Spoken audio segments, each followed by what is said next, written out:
And the question that Ken has asked is, what is my perspective of where are we at this moment in time, in political time, in diplomatic time, in military time? And the answer is, when we go to the Book of God, when we go to the Quran to seek knowledge and guidance, the Quran is absolute truth. No university provides absolute truth, only the Word of God. And the Quran does give us guidance by which we'll be able to understand where we are at this time. When I wrote my book, Jerusalem in the Quran, some 25 years ago, on the cover of that book, there are 3 circles. And underneath each circle, you see a day like a year, a day like a month, a day like a week. And in the circle of a day like a year, you see Britain. And in the circle of a day like a month, you see the United States of America. And in the circle of a day which is like a week, you'll see Israel.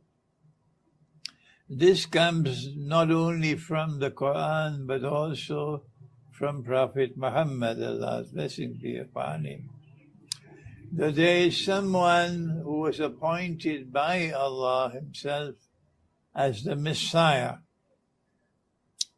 And the function of the Messiah was to bring back the golden age when Solomon ruled the world, and the holy state of Israel in Jerusalem was the ruling state in the world. That Messiah was the son of a virgin woman, and his name was Isa, or Jesus. But when he came to the world and he declared that I am the Messiah promised by the Lord God to the Israelite people, not to the Americans, not to the British, to the Israelite people, they rejected him because they said that you were a bastard because your mother was not married, etc. And then when they saw him die, now listen carefully to my words, when they saw him die on the cross before their very eyes, crucified, they boasted. We're right, he could not have been the Messiah. Look at him, he's dead. He never ruled the world from Jerusalem. Holy Israel was never restored. So he could not have been the Messiah. So they are still waiting for the Messiah to come. What they did not know, and no one knew until the Quran was revealed, was that no, they did not kill him. No, they did not crucify him. But the Lord God made it appear like that. So if people felt that he was crucified, no one should blame them. Why? Because the Lord God intended that they should see him crucified, when in fact he was not. Then what happened that he appeared to be crucified when he was not?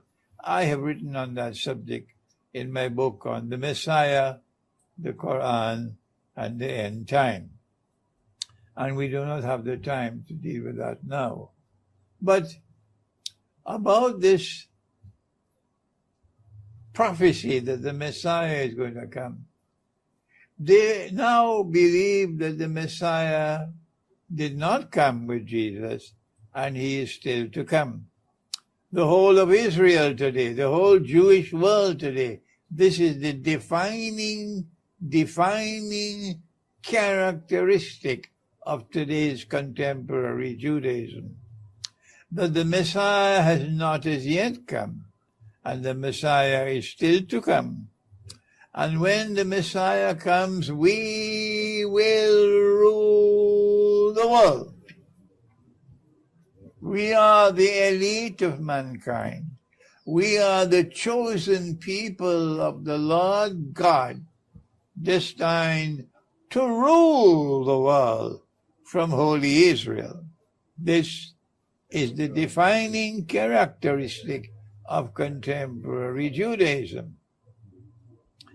But our prophet said that the Lord God created someone and programmed that person to pretend to be the Messiah when he will not be the Messiah. He would be the great pretender. He would be the Antichrist. And Jesus warned about the Antichrist. But our prophet called him Dajjal, al-Masih al-Dajjal, Dajjal, the false Messiah. So if you ask the question, where are we today in political history, in military history, in the history of the world? From our perspective of Islamic eschatology, it is to the subject of Dajjal, the Antichrist, that we must turn to answer that question. And our prophet said that when Dajjal is released into the world, he will live for 40 days. And this here is a figure of speech. This is religious symbolism. That he will live for 40 days, one day like a year, one day like a month, one day like a week, and all his days like your days. And the Quran spoke about a shadow created by the Lord God to punish those who rejected the truth. And I am saying that the truth that is being rejected here is actually most of all the Messiah, rejection of the Messiah. A shadow will come to the world, which is God's punishment upon the world. And that shadow will be comprised of 3 parts. Our prophet said, Allah's blessings be upon him, that there is a certain timeline of events which will occur in history in the end time. And amongst them, he said, was the Great War, the nuclear war that is around the corner. Everybody knows that war is coming. But then he went on to say that after the Great War, the next event that will take place is the conquest of Constantinople. Not a Christian army, thank Allah. A Muslim army will conquer Constantinople. And then he said the next event to take place after the conquest of Constantinople will be that the shadow will disappear and now Dajjal will appear in person. May I just interject for one moment for those that may not know? Constantinople is now currently known as Istanbul, but it was, in its past, a Christian. It was the seat of the Byzantine, the Holy Byzantine Empire. And the Lord God himself opened the doors of Constantinople for the Christian. These are Israelite people who believed in Jesus as the Messiah. And they established a holy state there because the Christian people never betrayed that truth which came from the Lord God. Yes, Constantine was successful in corrupting that truth, in giving them the Trinity, but the Christian people still had the truth in their heart.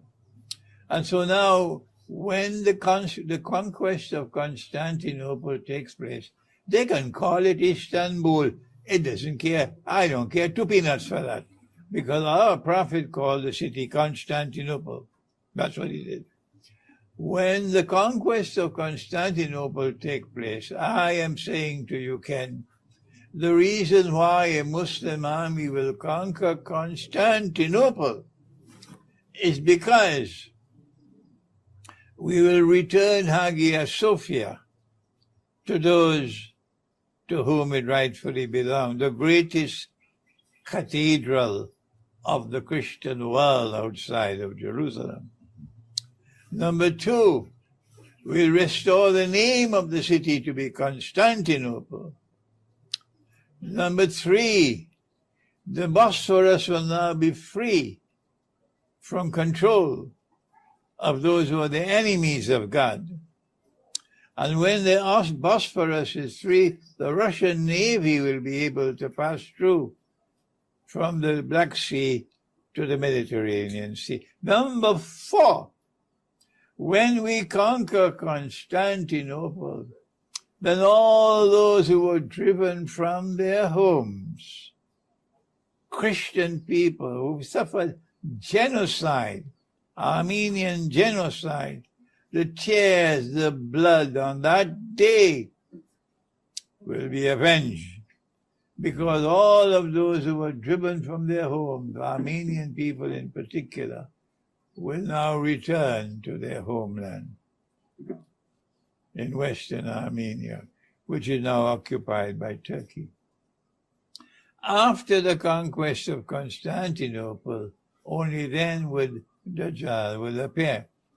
Now then, to answer your question, where are we now in history? Answer, the day like a year is now ended. Pax Britannica came and left. And now Britain is a lion without teeth. And then Pax America came, and now Pax America is leaving. And Trump is trying his best to see he doesn't leave. So while Trump is saying, we want to make America great again, answer, no, Pax Americana is on the way out. And I am saying that now Pax Judaica has arrived. That Israel is now beginning the process of claiming to be the successor state of the United States as the ruling state in the world. But Israel is doing it in a manner which is calculated to exterminate the Palestinians as though they're cockroaches. The extermination of the Palestinians, because they cannot change the hearts of the Palestinian people. So it's not just genocide, it's much more than that. It is Israel stamping her bloody feet upon all of mankind. We don't care 2 peanuts for public opinion anymore. We're going to get rid of the Palestinians. We'll use hunger as a weapon. This is the new Judaism. And so Ken, the Western world, which have been the shoeshine boys of Israel for so long, the West is now scared. Macron is scared. Starmer in Britain is scared. But you know Trump, he's still drinking his whiskey, so he's not yet scared. This is the reason why you're seeing the effort to take the lid off the pot, because it's boiling over. So now we have to recognize Palestine. This is an attempt by France to save themselves from public anger. And Starmer in Britain is learning, yes, he's right, we have to do something. So now the Western world, which have been the shoeshine boys of the genocide in Palestine, the Western world is now saying we have to recognize Palestine, not because of anything ethical. They don't know anything about ethics. It is self-preservation, because they realize nothing will stop Israel. Israel is going to exterminate the Palestinians like cockroaches, and the Western world will rise up. They will be demonstrations all over the West. And the Western governments are now scared. Scared. That is where we are at this time, Ken.